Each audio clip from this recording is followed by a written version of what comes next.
Hello and welcome to NDTV News. I am Tari Prido Ikidi. The highlights. Bayelsa State Government to connect all Riverine local governments by road. Ministry of Agriculture to partner South Korean experts to train farmers in Bayelsa State. Plus, Niger Delta Development Commission set to commission new projects in February 2025. And now the details. Governor of Bayelsa State, Senator Doye Diri, has said that his administration's priority is to connect every local government headquarters in the larger riverine state by road. Senator Diri stated this on Thursday when he received the group, Friends of Senator Doye Diri, at his country home in Sampo, Kolokuma, Opogoma local government area. The governor said to address part of the state's developmental challenges, his administration embarked on construction of a network of roads and bridges to open up the hinterlands and alleviate the plight of people living in riverine communities.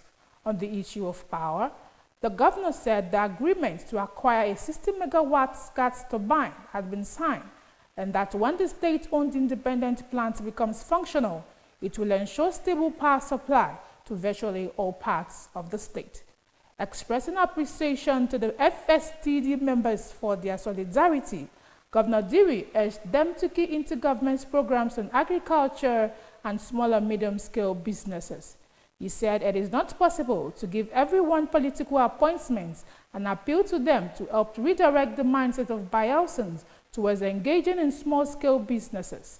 He also urged people of the state to join his administration in fostering peace and development rather than engaging in cheap blackmail and propaganda. In his remarks, the spokesman of FSTD, Elder Bree Ikie, lauded the governor for his purposeful leadership that has brought about peace and sustainable development in Bayelsa State.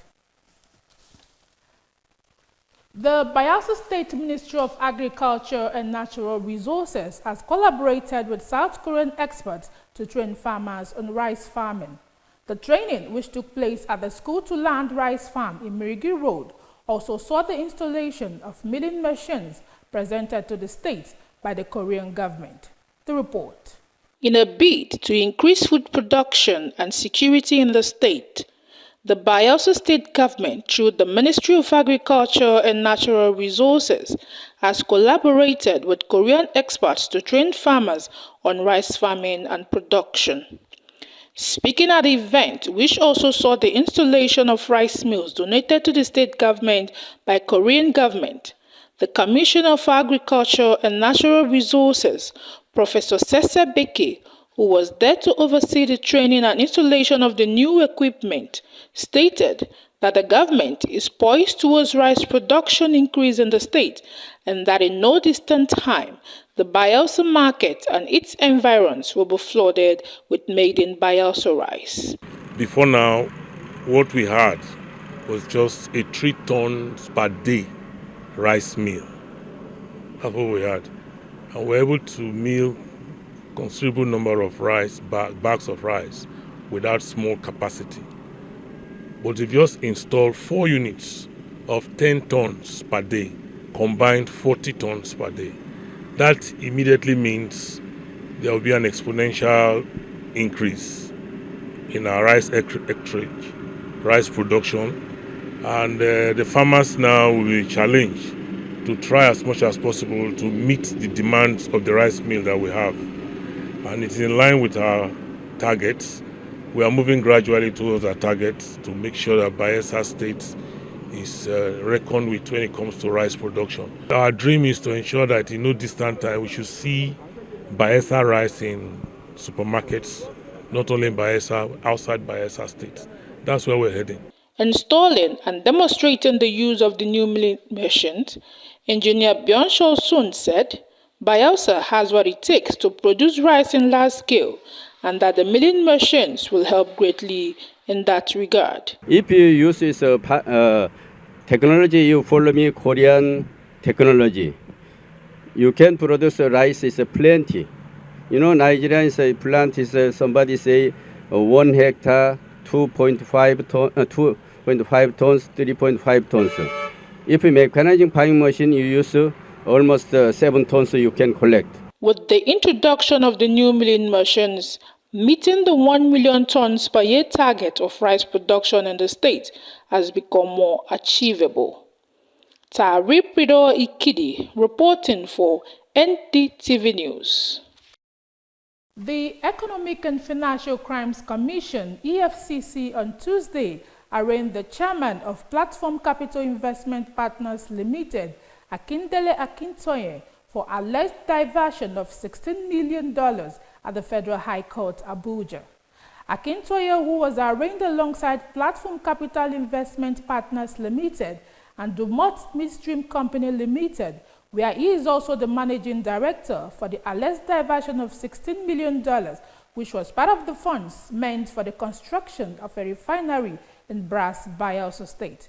The commission alleged that the defendants dishonestly converted the money paid by the Nigerian Content Development and Monitoring Board to Atlantic International Refinery and Pro Chemical Limited as an investment between December 2020 and February 2021.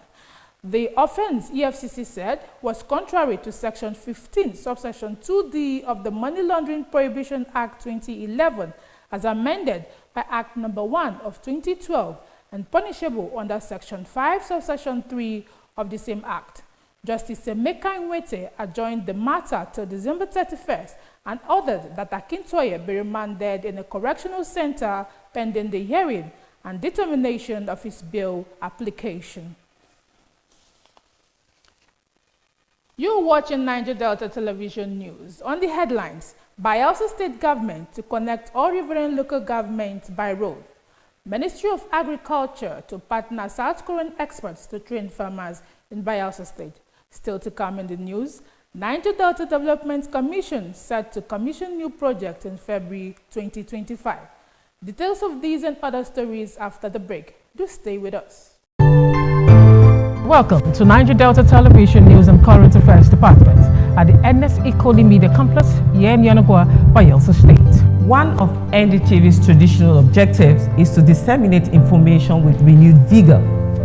We build teamwork for accountability, efficiency, and accuracy. Our community reports, eyewitness accounts, current affairs discussions are detailed and competitive. As NDTV reporters, undiluted report is our goal. We gather the news and bring it to you just as it is. Our cameras are poised to get in the story behind the story in an in-depth news report. Our new digital equipment are top-notch with clearer visuals and audio. NDTV is repositioned to serve you better. Join us on the news every day at 7 a.m., 12 p.m.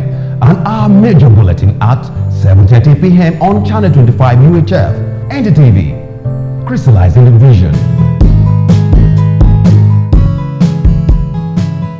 Thanks for staying tuned. The news continues. The Managing Director of the Niger Delta Development Commission, NDDC, Dr. Samuel Ogbuku, says the Commission will in February 2025 begin a new round of project commissioning across the Niger Delta region. Speaking during an interactive section with newsmen at the Commission's headquarters in Port Harcourt, Ogbuku said some of the landmark projects to be inaugurated include the multi-purpose emergency shelters in Bayelsa, Delta, and River States, which would provide relief to internally displaced persons, IDPs, in the event of flooding in the Niger Delta region. The NDDC Chief Executive Officer noted that the Commission was determined to make the renewed hope agenda of the federal government a reality in the Niger Delta region. He stated his commitment to the mandate given to the Commission by President Bola Ahmed Tinubu to change the narrative in Nigeria's oil-producing region. Ogbuku pledged that the NDDC would adhere strictly to the President's directive to commission to complete all ongoing projects in the region, including roads, bridges, schools, and healthcare facilities. The Managing Director affirmed that the Commission was engaging all stakeholders to ensure harmony and cooperation in the task of developing the hitherto neglected Niger Delta region. He recalled that between May 18 and 28 this year, the NDDC commissioned 5 major development projects across the Niger Delta region. He said this included the 27.5-kilometer Ogba-Nembe Road constructed in partnership with Shell Petroleum Development Company. The road, with 7 bridges and 50 culverts, connects 14 communities in Bayelsa State. On the entertainment scene, Nollywood actress Biodun Okowo, popularly known as Omoboti, ties the knot, and MultiChoice grants free access to all DSTV subscribers. For details of these and other entertainment stories, let's join Steffi Dede. MultiChoice Nigeria, the owner of the paid TV DSTV, has announced that all its customers will have free access to all DSTV channels from Friday 27th to Sunday 29 December 2024. This was contained in a statement released on Thursday. According to the statement, the seasonal offer is open to all subscribers despite their current package, as access will be granted to every channel and every show at no extra cost, whether connected or disconnected.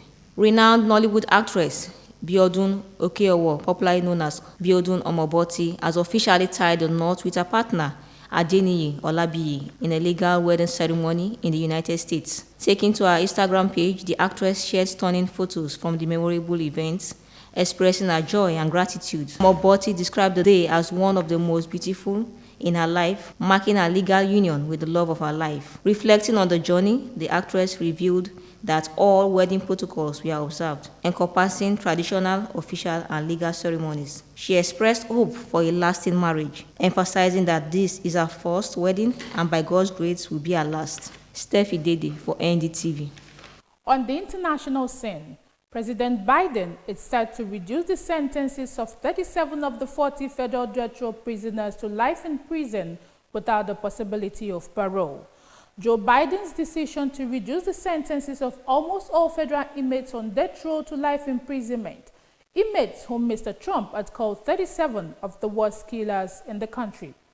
The 3 others the president did not spare are Robert Bowers, who fatally shot 11 people at a Pittsburgh synagogue in 2018, Dylan Roof, who gunned down 9 black churchgoers in Charleston, South Carolina in 2015, and Zoka Sanov, who carried out a 2013 bombing at the Boston Marathon that killed 3 people and injured almost 300 others.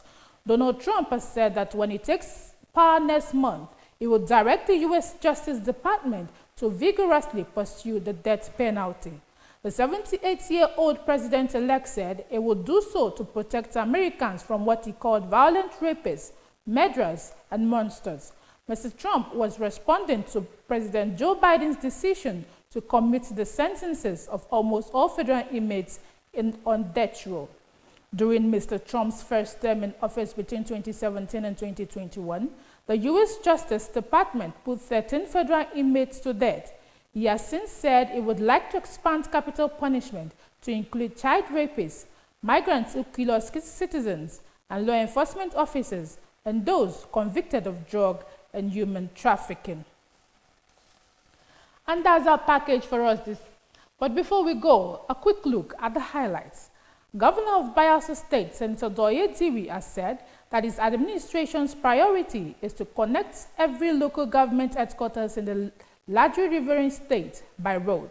We also brought to you a report that the Bayelsa State Ministry of Agriculture and Natural Resources has collaborated with South Korean experts to train farmers on rice farming.